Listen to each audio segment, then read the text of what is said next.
ବାପା ଦୁଇଟି ଅକ୍ଷରରେ ଗଢ଼ା ସେ ଏମିତି ଏକ ଶବ୍ଦ।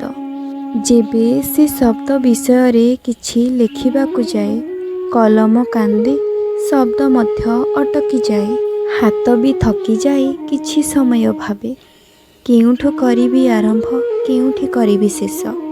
ସେ ଶବ୍ଦ ସାମ୍ନାରେ ଲାଗେ ସବୁ ଫିକା ଆଉ ନିରର୍ଥକ। ସେ ଶବ୍ଦର ନାମ ବାପା, ଯିଏ ମୋ କବିତାର ଶୀର୍ଷକ।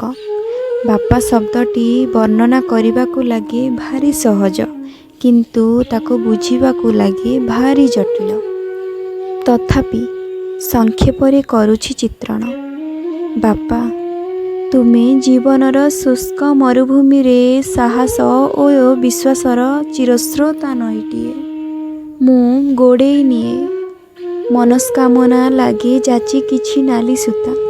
ତଥାପି ଜୀବନ ମନ୍ଦିରରେ ସର୍ବସମର୍ପିତ ଦେବତା ହୋଇ ମାଗିବା ପୂର୍ବରୁ ତୁମେ ପୂରଣ କରିଛ ମୋର ସବୁ ଇଚ୍ଛା।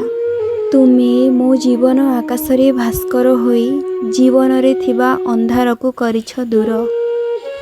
ବାପା, ତୁମେ ମୋ ଜୀବନରେ ବୈଶାଖର ଝାଞ୍ଜି ଖରାରେ ସାଜିଛ ସବୁଜ ସୁନ୍ଦର ବଟବୃକ୍ଷ। ପୁଣି କେବେ ମାଘ ମାସର ଶୀତ ଜାଡ଼ରେ ସେ ସ୍ନେହ ମମତା ଭରା ଉଷୁମ କମ୍ବଳ ତ ପୁଣି ଜୀବନ ମରୁଭୂମିରେ ସୁଶୀତଳ ନିର୍ମଳ ଝରଣାର ନୀର। ହେଲେ ଆଜି ଯାଏଁ ଗୋଟେ କଥା ବୁଝିପାରିଲିନି ବାପା, ସୁଖ ସବୁ ବାଣ୍ଟିଲା ବେଳେ ଦାନବୀର ହରିଶ୍ଚନ୍ଦ୍ର ପାଲଟି ଯାଇ ଦୁଃଖ ବେଳେ ଗୋଟାପଣେ ସ୍ୱାର୍ଥପର ସାଜି କିପରି ସବୁତକ କୋହ ସବୁତକ ଲୁହ ନିଜ ପାଖରେ ଚାପି ରଖ ଯେ। ମୋର ସବୁ ଅଳି ଅଝଟ, ମନର ବ୍ୟଥା, ଅକୁହା କଥା ଯା ପାଖେ ଅଛୁପା ସେ ମୋ ବାପା।